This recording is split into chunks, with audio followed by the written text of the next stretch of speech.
All right, good afternoon. Welcome. The Secretary General will make some remarks and then I'll do the briefing right after that. Sir, please, you have the floor. A very good morning. The nightmare in Gaza is more than a humanitarian crisis. It is a crisis of humanity. The intensifying conflict is shaking the world, rattling the region, and most tragically, destroying so many innocent lives.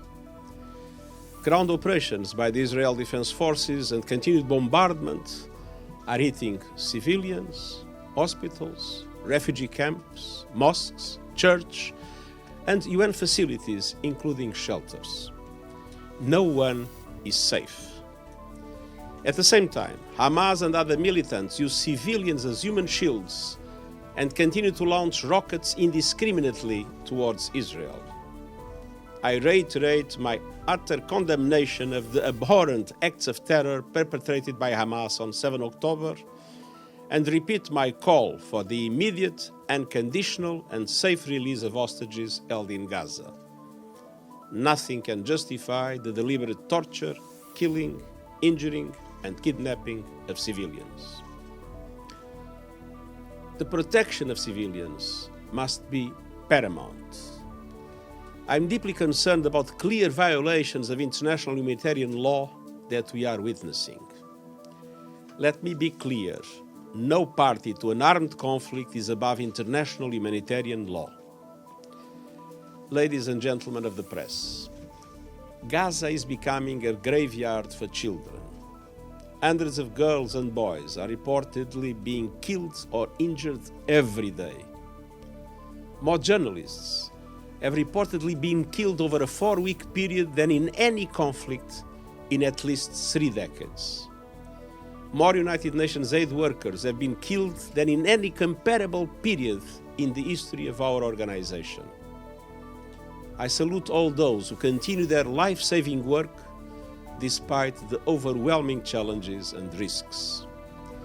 And the unfolding catastrophe makes the need for a humanitarian ceasefire more urgent with every passing hour. The parties to the conflict, and indeed the international community, face an immediate and fundamental responsibility to stop the inhuman collective suffering and dramatically expand humanitarian aid to Gaza. Today, the United Nations and our partners are launching a $1.2 billion humanitarian appeal to help 2.7 million people.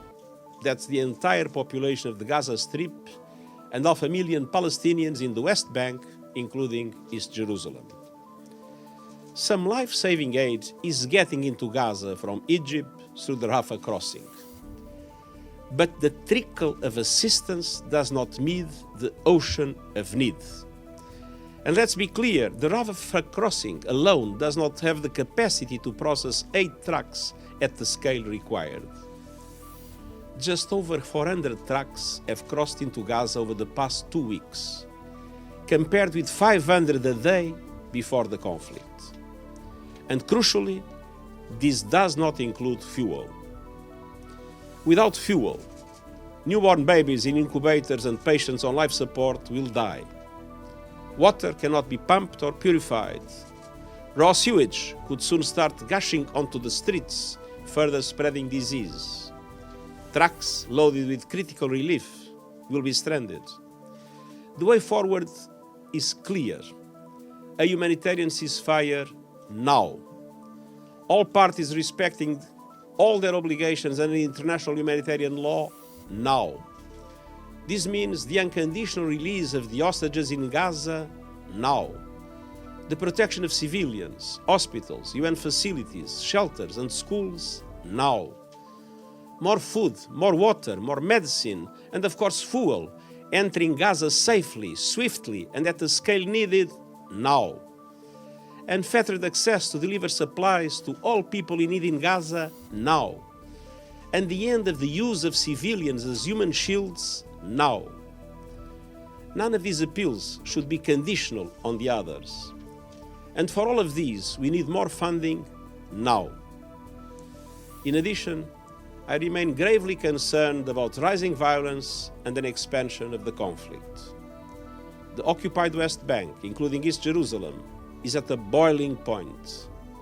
Let us also not forget the importance of addressing the risks of the conflict spilling over to the wider region. We are already witnessing a spiral of escalation from Lebanon and Syria to Iraq and Yemen. That escalation must stop. Cool heads and diplomatic efforts must prevail. Hateful rhetoric and provocative actions must cease. I am deeply troubled by the rise in anti-Semitism and anti-Muslim bigotry. Jewish and Muslim communities in many parts of the world are on high alert, fearing for their personal safety and security. Emotions are at a fever pitch. Tensions are running high, and the images of suffering are heartbreaking and soul-crushing. But we must find a way to hold on to our common humanity. I think of civilians in Gaza, the vast majority women and children, terrified by the relentless bombardment. I joined the UN family in mourning 89 of our UNRWA colleagues who have been killed in Gaza, many of them together with members of their family. They include teachers, school principals, doctors, engineers, guards, support staff, and a young woman named Mai. Mai did not let her muscular dystrophy or her wheelchair confine her dreams. She was a top student, became a software developer, and devoted her skills to working on information technology for UNRWA. I am so deeply inspired by her example. And I think of all those tortured and killed in Israel nearly 1 month ago, and the hostages abducted from their homes, their families, their friends, while simply living their lives. 10 days ago, I met with some of the family members of those hostages. I heard their stories, felt their anguish, and was deeply moved by their compassion. I will never relent in working for their immediate release. This is essential in itself and central to solving many other challenges. One mother movingly shared with me her desolation over her abducted son, Ersh. She also spoke outside the Security Council, and on the subject of confronting hatred, she said, and I quote, "When you only get outraged when one side's babies are killed, then your moral compass is broken and your humanity is broken." End quote. Even in her utter despair, she stood before the world and reminded us, and I quote, "In a competition of pain, there is never a winner." End quote. We must act now to find a way out of this brutal, awful, agonizing dead end of destruction, to help end the pain and suffering, to help heal the broken, and to help pave the way to peace, to a two-state solution with Israelis and Palestinians living in peace and security.